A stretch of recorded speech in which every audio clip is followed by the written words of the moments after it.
오늘 말씀 제목은 지극히 높으신 하나님, 지극히 높으신 하나님이라는 제목으로 함께 은혜를 나누었으면 좋겠습니다. 저는 평소에 그런 생각을 하지 못했는데 가끔 주변에서 목사님은 인맥이 참 넓다 뭐 이런 소리를 하곤 합니다. 그래서 뭐 그런 소리를 듣고 보면 정말 그런 것 같기도 하고 또 아닌 것 같기도 하고 저는 근데 이 사람들과의 교제가 오래 가는 것은 맞는 것 같아요. 그래서 한때는 제가 그만큼 친화력이 좋고 제가 그만큼 사람 관리를 잘해서 그런 줄 알았는데 돌아보니까 그게 아닌 것 같아요. 잘 생각해보면 제가 모든 사람하고 다 이렇게 오래오래 지내는 것은 아니지 않습니까? 한때는 막 친하던 사람도 엄청 가까워 보였는데 지금 연락조차 안 되고 있는 사람들도 꽤 많이 있죠. 그럼에도 불구하고 지금까지 이렇게 교제를 오래 하고 있는 사람들이 있는데 이게 제가 잘해서 그런 게 아니라 가만히 생각해 보니까 그분들이 어떤 특징이 있더라고요. 그렇게 관계를 오래 할 수 있는 특징, 그렇게 친밀한 교제를 할 수 있는 특징이 있다는 것을 제가 묵상하다가 깨닫게 되었어요. 그 특징이 뭐냐면 겸손이더라고요. 제가 생각해보면 그런 분들이 하나같이 다 겸손하더라고요. 제가 뭐 인맥이 넓은지는 모르겠는데 인복은 많다고 늘 생각하고 평소에 살거든요. 그래서 그 인복을 구체적으로 말한다면 하나님께서 겸손한 사람들을 만나게 해주시는 것, 그게 제가 받은 인복 같습니다. 그래서 그렇게 겸손한 사람들은 제가 많이 부족하잖아요.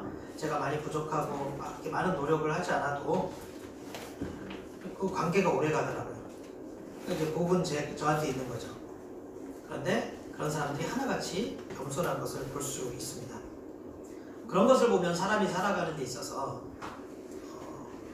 가장 중요한 것은 역시 겸손이 아닌가 그런 생각을 하게 됩니다. 요즘에 성경 말씀을 묵상하면서도 그와 같은 것들은 계속 이렇게 깨닫게 돼요. 이 말씀을 묵상하면 할수록 겸손의 중요성을 더 많이 깨닫게 되는 것 같습니다. 그래서 역설적으로 생각해 보면 그만큼 교만이 참 위험하다는 것 아니겠습니까? 겸손이 관계를 잘 맺어준다면 교만은 그만큼 관계를 무너뜨립니다. 겸손이 사람을 높이 세워준다면 교만은 그만큼 사람을 무너지게 만드는 것이죠. 그래서 교만은 정말 파괴적이고 정말 위험한 것이라고 할 수 있습니다. 오늘 본문은 그 사실을 우리가 다시 한번 깨달을 수 있도록 이끌어주시는 말씀이라고 할 수 있습니다. 느부갓네살 왕이 두 번째 꿈을 꾸게 됩니다. 지난 첫 번째 꿈에 이어서 이번 꿈도 역시 평범하지 않은 특별한 꿈이었습니다. 사실 이 시기는 바벨론 제국에서 특별한 일이 발생하지 않고 그렇게 평화롭게 잘 지내던 그런 시기였습니다. 그런데 하나님은 꿈을 통해 느부갓네살 왕에게 두려움을 주시지요. 이번에도 역시 바벨론의 신하들 중 아무도 그 꿈을 해석하지 못했고 결국 다니엘이 해석을 했습니다. 여러분 오늘 읽으셔서 또 큐티 때 이렇게 묵상해 보셔서 아시겠지만 뭔가 범상치 않은 꿈 같죠? 풍성한 잎과 열매가 있는 아주 큰 나무가 하나 있었는데 어떤 거룩한 존재가 내려와서 나무를 다 베어버리라고 명령을 합니다. 그리고는 이제 베었는데 그 그루터기가 남아있잖아요. 그 남긴 그루터기를 새와 노줄로 묶은 다음에 들판에다가 방치하라고 합니다. 근데 또 특이한 명령이 그 방치한 그루터기가 짐승의 마음을 받아 7해를 지내게 하라. 그래서 성경에 7대라고 나온 건 해를 말하는 거거든요. 그러니까 7해, 7년 동안 지내게 하라. 이제 이런 명령을 내리고 그러면서 이 모든 것은 지극히 높으신 이가 세상을 주관하게 하시는 줄 알게 하려는 것이라 이렇게 선포하면서 꿈이 마무리가 됩니다. 자, 다니엘이 이 꿈의 내용을 듣게 돼요. 그리고 다니엘은 그 꿈이 어떤 뜻인지도 바로 알 수가 있었습니다. 좋지 않은 꿈이었어요. 그래서 다니엘이 고민을 하죠. 다니엘은 한편으로 하나님의 대리인이었지만 동시에 느부갓네살의 신하였거든요. 그런 이중적 입장에서 이제 고민이 되는 거예요. 이거 사실은 사실대로 말해야겠고, 하지만 왕에게 좋지 않은 말을 전해야 되니까 왕의 신하로서 좀 불경스럽고, 그래서 딜레마에 빠졌습니다. 그래도 결국 다니엘은 하나님의 대리인으로서 사실을 사실대로 말하기로 결심을 합니다. 대신 그것을 지혜롭게 전달하는 거예요. 겸손한 태도로 전달하는 거죠. 그리고 이제 이 꿈은 하나님이 느부갓네살 왕을 심판한다는 것, 그런 내용이지만, 만약 왕이 태도를 바꾸어서 하나님을 인정하고 회개한다면 그 하나님의 계획이, 왕에게 벌하기로 한 그 하나님의 계획이 바뀔 수도 있다고, 이렇게 그 가능성을 제시하고 회개를 촉구하는 것을 볼 수 있습니다. 이제 오늘 본문 다음에 나오는 내용이, 우리가 이제 18절까지 읽었잖아요. 근데 이 오늘 본문 다음에 나오는 내용이 꿈의 해석과 그 일이 이제 실제 발생하는 것을 이제 표현한 장면인데요. 한마디로 말하자면 느부갓네살 왕이 교만했기 때문에 심판을 당하는 그런 내용입니다. 그래서 견고하고 하늘에 닿으며 온갖 새들이 가지에 깃들이는 그 나무, 그것은 온갖 권세와 영화를 누리는 느부갓네살 왕과 바벨론 왕국을 가리키는 거예요. 그런데 한 순찰자, 거룩한 자가 내려와서 나무를 베고 그루터기를 남기죠. 이것은 심판이에요. 그리고 느부갓네살 왕은 7년 동안 들짐승과 같이 들에서 지내고, 그런 병에 걸려서야 결국 하나님의 위대하심을 깨닫게 된다. 이게 그 꿈의 내용이었습니다. 이러니까 다니엘이 고민했던 거예요. 좋지 않은 내용이잖아요, 그죠?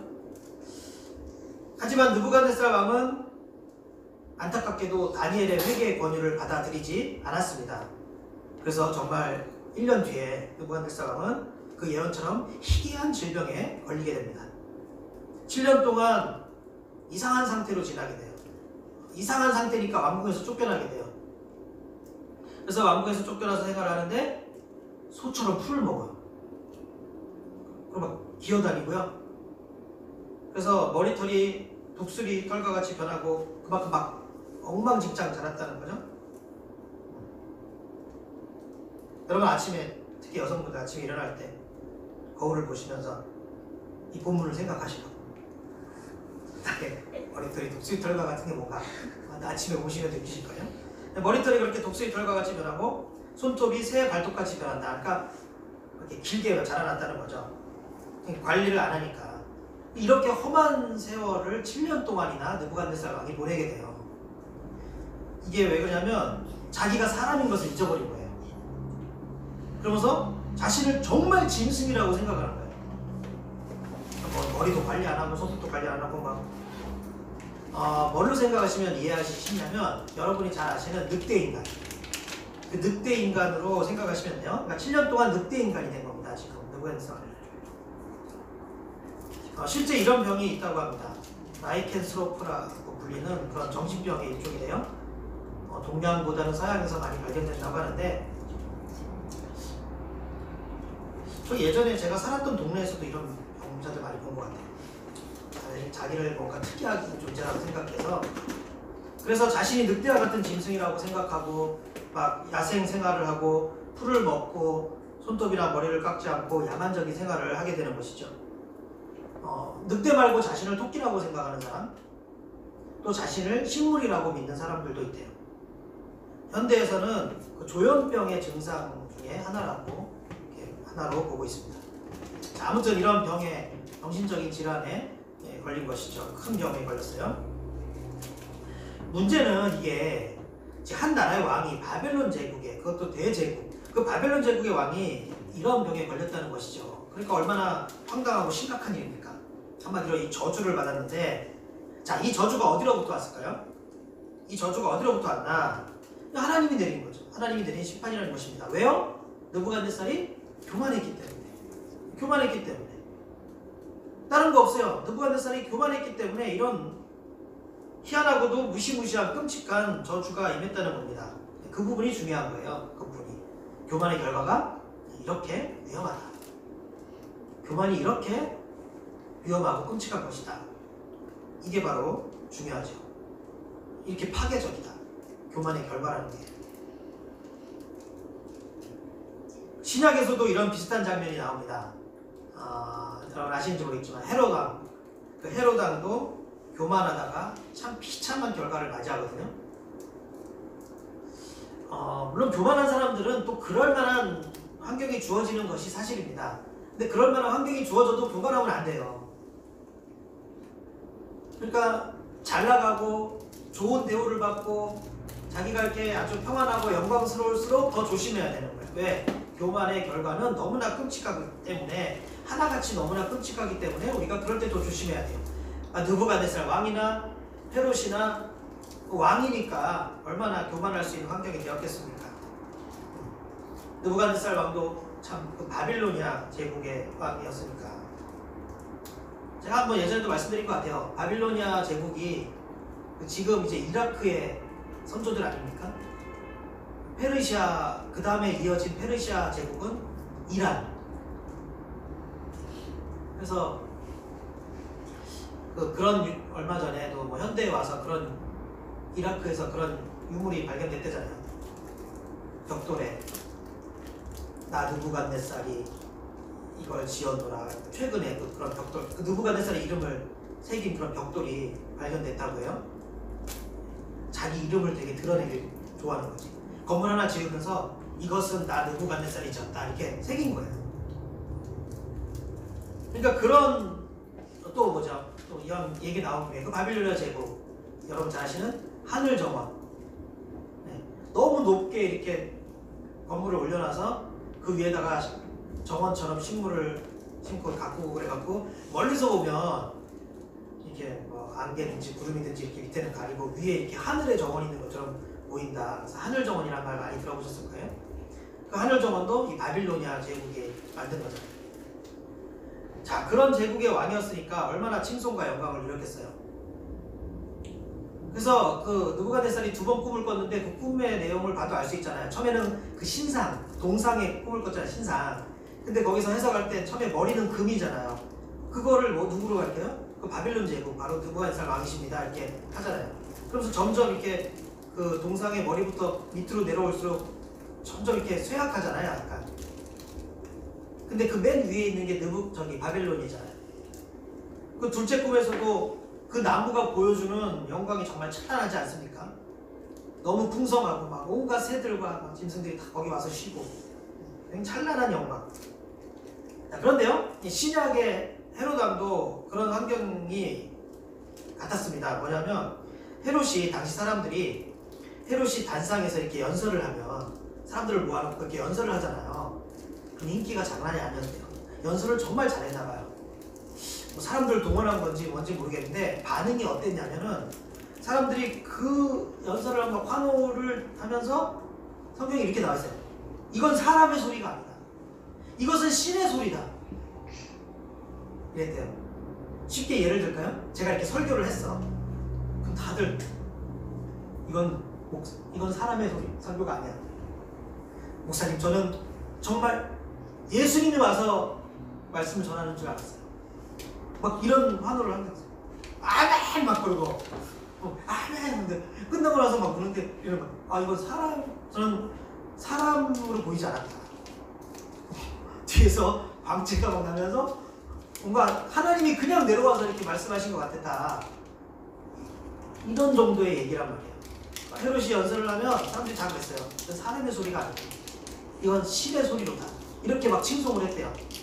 그러니까 얼마나 교만해졌겠습니까?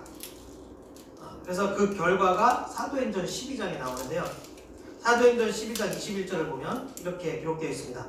헤롯이 나를 택하여 왕복을 입고 단상에 앉아 백성에게 연설하니 백성들이 크게 부르되 이것은 신의 소리요 사람의 소리가 아니라 하거늘.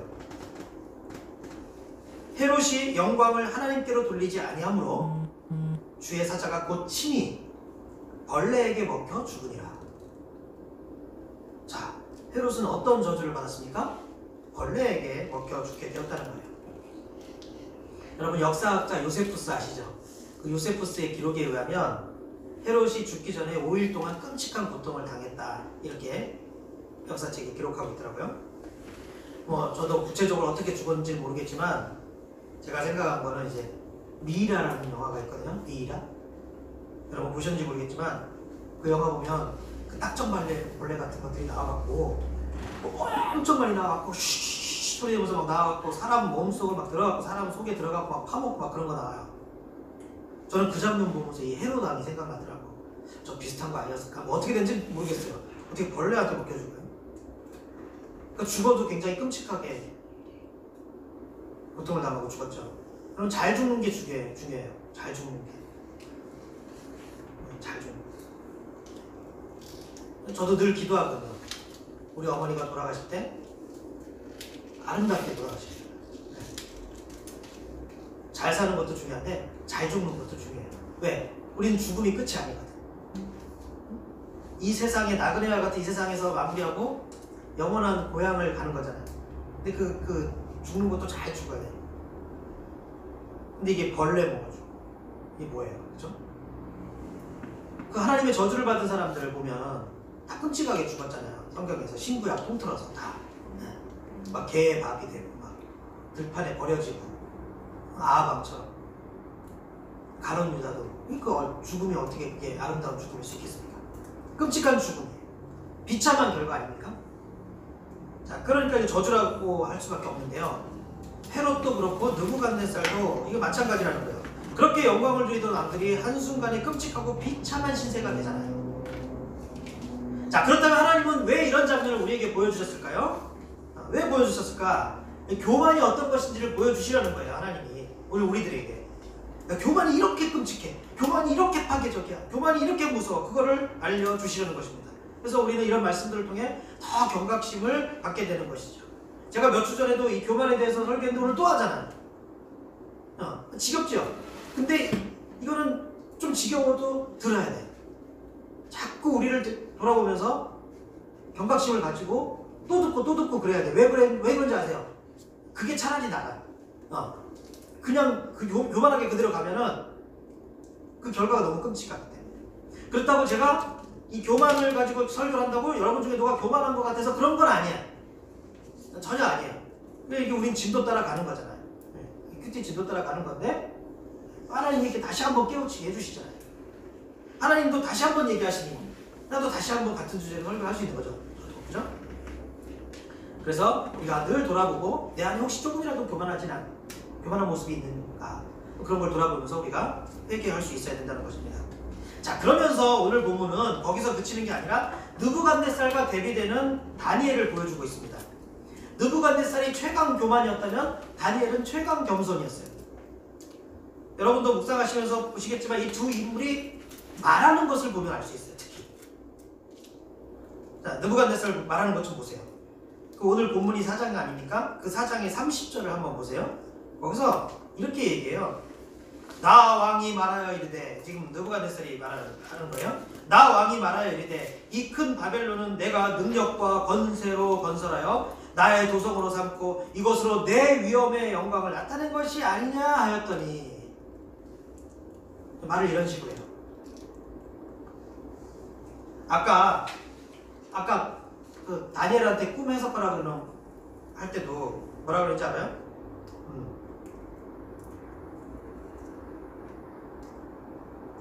내가 그 벨드사살이라는 거는 이 바벨론에서 그 지어준 이름이에요. 다니엘을. 그러니까 우리가 일제 시대 때 일본 이름이 있었잖아요. 그런 것처럼 그 원래 이름은 다니엘인데 유대 이름은 벨드사살은 바벨론에서 지어준 거예요. 사드락 메삭 아벤노고도 마찬가지예요. 근데 오늘 본문도 8절 보면 이렇게 하잖아. 그 후에 다니엘이 내 앞에 들어왔으니 그는 내 신의 이름을 따라 벨드사살이라 이름한 자요. 네. 진짜 아주 모든 게 자기 중심적이에요.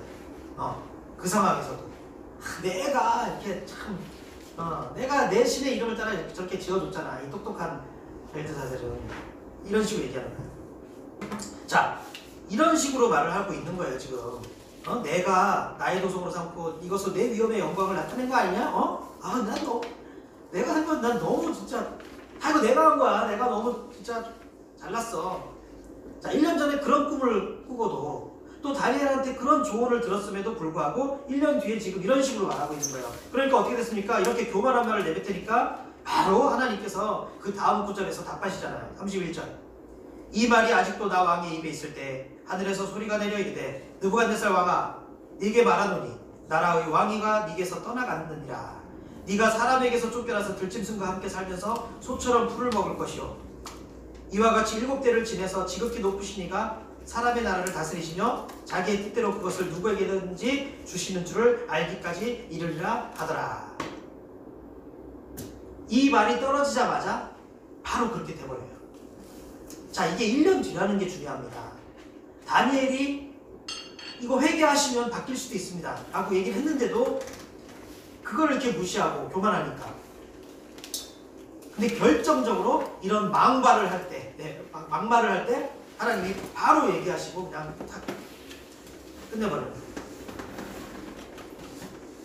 그래서 참 영적인 사람이었는데 한편으로는 이런 말씀도 듣고, 그죠? 꿈도 경고하고. 근데 그 기회를 놓쳤어요. 내가 건설했고, 내가 나의 도석으로 삼았고, 내가 위엄과 영광을 나타냈다. 지금 이런 식으로 말하고 있는 거예요. 지금 느부갓네살이. 근데 다니엘을 볼까요? 저는요, 이 큐티하면서 가장 인상 깊었던 다니엘의 말이 다니엘 2장 30절이었어요. 이렇게 막 줄쳐놨어. 근데 느부갓네살이 그 첫 번째 꿈을 꾸었을 때 그걸 해석을 하면서 나와갖고 이렇게 얘기를 해요. 느부갓네살처럼 했으면 이렇게 했겠지. 내가 또 꿈 해석을 하나 하죠. 내가 꿈을 좀, 우리 이런 사람 있잖아요. 내가를 많이 강조하는 거. 교만은 그거거든요. 내가 좀 꿈은 좀 해석하죠. 내가 좀 뭘 좀 받은 게 많아서요. 내 은사를 많이 받아서 내가 좀 능력이 좀 있거든. 근데 그렇게 말을 하지 않아요. 다니엘은 이렇게 말을 합니다. 내게 이 은밀한 것을 나타내심은, 사실 이 말 안 해도 됐었거든요. 그냥 꿈을 해석하면 되는데 다니엘이 굳이 이런 말을 하더라고요. 내게 이 은밀한 것을 나타내심은 내 지혜가 모든 사람보다 낫기 때문이 아니라 오직 그 해석을 왕에게 알려서 왕이 마음으로 생각하던 것을 왕에게 알려주려 하심이니이다. 자, 이거 뭐 묻지도 않았어요. 근데 이런 얘기를 왜 할까요? 미리 까는 거예요. 미리 깔아놓는 거예요. 혹시나 오해하지 마십시오. 내가 지금부터 해석을 할 텐데 이건 내 능력이 아닙니다. 제가 지혜가 있는 것도 아닙니다. 하나님이 왕에게 이거 전달을 하라고 해서 저는 그냥 시키는 대로 이거 하는 거예요. 미리 얘기하잖아요. 미리. 지금 꿈을 해석을 하기 전에 여러분, 이렇게 교만하지 않고 겸손한 것은 이렇게 미리 조심해야 되는 거예요. 내가 일단 어떤 칭찬을 받고 일단 어떤 높은 자리에 올라가면 그때 내가 이렇게 멋있게 말할게. 그거는 늦어요. 미리부터 그렇게 생각을 해야 되는 거예요. 미리. 뭐 어떤 여러분 자리에서 그 영광을 맛보기를, 또 여러분 하는 일이 잘 되고 사업이 잘 되고 높은 자리에 올라가기를 바라시죠? 그런데 그때 가면 내가 겸손해야지 이렇게 하지 마시고 지금부터 미리 얘기하시는 거예요. 내가 혹시 잘 되더라도 그거는 내가 잘나서가 아니야. 내가 혹시 잘 되더라도 그것은 내가 지혜가 있기 때문이 아니야. 내 사역이 활발해지고 열매가 많이 맺혀도 내 은사가 많고 강해서가 아니야. 이렇게 생각을 하셔야 돼요. 미리부터.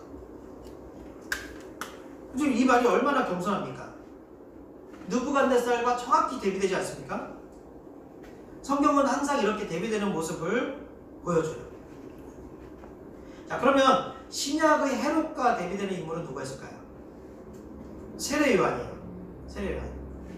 세례요한은 자기 자신을 어떻게 표현하나 볼까요? 여러분 잘 아시잖아요. 나는 뭐요? 소리요. 나는 소리다. 나는 주의 길을 곱게 하라고 광야에서 외치는 소리에 불과하다. 쉽게 말해서 이런 거예요. 나는 그냥 스피커야. 주님의 길을 예비하라고, 하나님의 뜻을 전하라고, 그냥 그런 스피커에 불과한 거야. 세례요한은 자신을 이렇게 얘기합니다. 다니엘과 비슷하잖아요. 다니엘도 무슨 자기 자신에게 지혜가 있어서가 아니라고 얘기하고, 나는 그냥 단지 왕에게 전달하는 통로라고 그렇게 얘기를 하고, 세례요한도 나한테 능력이 있어서가 아니라 단지 사람들에게 나는 주님을 전하는 통로에 불과하다. 이렇게 겸손하게 말을 하는 것을 볼 수 있습니다. 아주 대비되죠. 말을 잘해야 되는 거예요. 자, 오늘 말씀이 우리에게 주시는 교훈은 무엇일까요?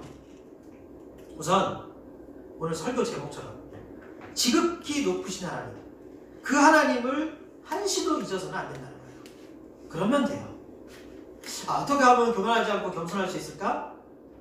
간단해요. 지극히 높으신 하나님, 그 하나님을 한시도 잊지 않으면 돼요. 내가 항상 하나님 앞에 있다는 것을, 이런 것을 신전의식이라고 해요. 신전, 하나님 앞에 내가 있다라는 의식.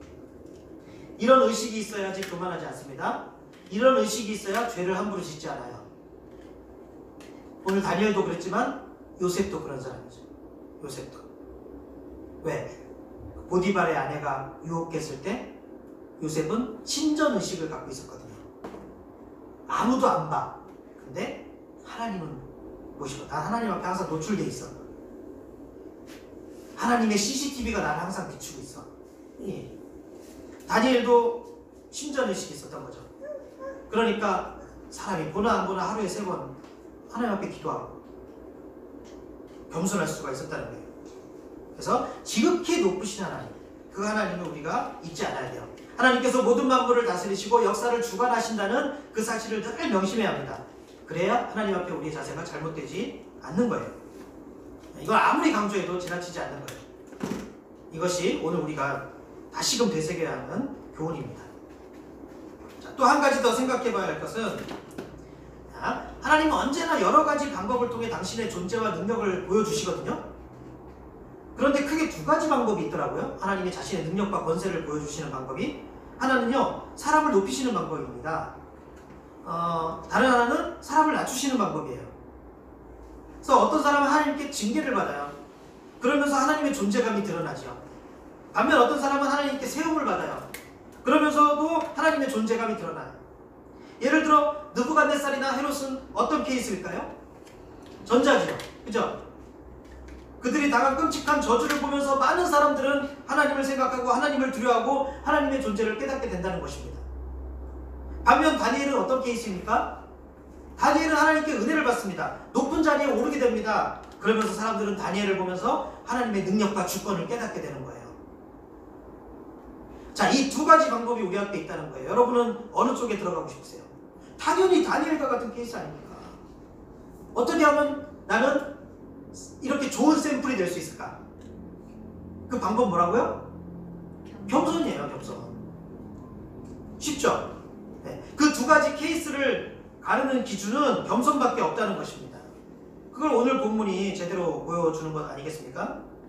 교만했던 느부갓네살이 그렇게 비참하게 무너지는 모습을 보면서, 또 겸손했던 다니엘이 찬란한 영광을 자리에 오르는 것을 보면서 우리는 이제 내 차례라는 것을 생각하셔야 돼요.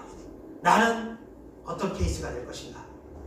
어쨌든 하나님이 나를 통해서 하나님의 영광과 능력과 존재감을 보여주실 거예요.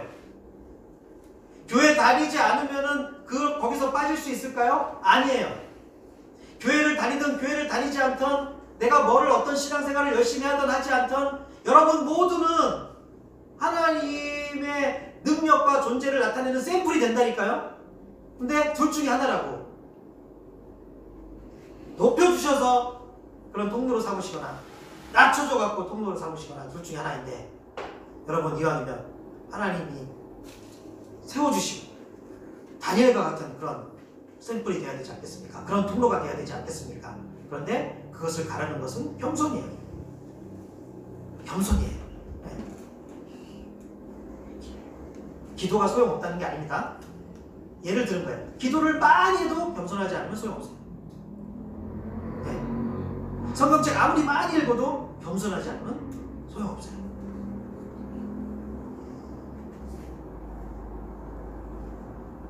그래서 우리는 내 차례라는 것을 이제 생각해야 됩니다. 자, 그런 맥락에서 다니엘을 통해 우리는 예수님을 보는 거예요. 예수님. 이 다니엘은 예수 그리스도를 또 미리 보여주는 예표예요. 이 다니엘을 통해서 우리는 예수 그리스도의 모습을 보게 되는 것입니다. 자, 모든 사람들이 예수님을 통해 하나님의 영광을 보게 되지 않았습니까? 그렇죠? 하나님은 예수님을 통해 당신의 능력과 존재를 보여주시잖아요. 그렇다면 예수님의 삶이 어땠을까? 예수님의 삶을 잘 정리한 성경 구절, 대표적인 성경 구절이 빌립보서 2장이에요. 한번 찾아볼까요? 빌립보서 신약성경 빌립보서 2장 5절부터 11절까지 한번 찾아보겠습니다. 제가 가지고 있는 성경으로 신약성경 320년 신약성경 빌립보서, 거기 이제 빌립보서 2장 5절부터 11절까지를 한번 찾아서 같이 읽어보겠습니다. 그냥 예수님의 삶이 어땠는지를 보여주는 아주 함축적인 대표적인 성경 구절이에요. 이 빌립보서 2장이. 막 길게 얘기할 필요 없이 빌립보서 2장 이 부분만 딱 읽으면 예수님의 삶이 잘 농축되어 있어요. 빌립보서 2장 5절부터 11절까지 같이 읽겠습니다. 시작. 너희 안에 이 마음을 품으라. 곧 그리스도 예수의 마음이니 그는 근본 하나님의 본체시나 하나님과 동등됨을 취할 것으로 여기지 아니하시고 오히려 자기를 비워 종의 형체를 가지사 사람들과 같이 되셨고 사람의 모양으로 나타나사 자기를 낮추시고 죽기까지 복종하셨으니 곧 십자가에 죽으심이라. 이러므로 하나님이 그를 지극히 높여 모든 이름 위에 뛰어난 이름을 주사 하늘에 있는 자들과 땅에 있는 자들과 땅 아래에 있는 자들로 모든 무릎을 예수의 이름에 꿇게 하시고 모든 입으로 예수 그리스도를 주라 시인하여 하나님 아버지께 영광을 돌리게 하셨느니라. 아멘. 자, 이 성경 구절들 속에서도 핵심 키워드가 딱 보이지 않습니까? 뭐예요? 겸손이잖아요. 겸손. 예수님도 지극히 높으신 하나님을 한순간도 잊지 않고 우리에게 겸손의 보응을 보여주셨다는 것입니다. 이게 하나님이 일하시는 원리예요. 내가 겸손할 때 하나님의 영광이 드러나는 것입니다. 내가 겸손할 때 그런 나를 또 영광의 자리로 높여주시는 거예요. 이게 하나님이 일하시는 원리라고요. 저는 여러분의 삶에 비참한 일들이 절대 생기지 않았으면 좋겠습니다. 그리고 여러분의 삶에 영광과 은혜만 충만했으면 좋겠어요. 저는 그것을 늘 바라고 기도해요. 그런데 그런 삶의 비결은 아주 간단해요. 우리가 자꾸 까먹어서 그렇지 어렵고 복잡한 것이 아닙니다. 그게 뭐라고요? 겸손. 하나님을 늘 의식하면서 살면 돼요. 그럼 겸손할 수 있어요. 하나님을 의식하세요. 아, 어떻게 그때가다 겸손할 수 있을까? 하나님을 의식하면서 살면 돼요. 그래서 빌립보서 방금 읽은 이 말씀 뒤에 이어지는 말씀이 뭐예요? 12절. 그러므로 나의 사랑하는 자들아, 너희가 나 있을 때뿐 아니라 더욱 지금 나 없을 때에도 항상 복종하여 뭐라고? 두렵고 떨림으로 너희 구원을 이루라. 지극히 높으신 하나님을 생각하면서 두렵고 떨림으로 항상 그것을 의식하는 거예요. 그걸 이제 한 글자, 한 단어로 경외라 그러는 거예요. 하나님을 경외한다. 경은 두려워하는 거잖아요. 아니, 왜일까? 왜가 두려워하잖아요.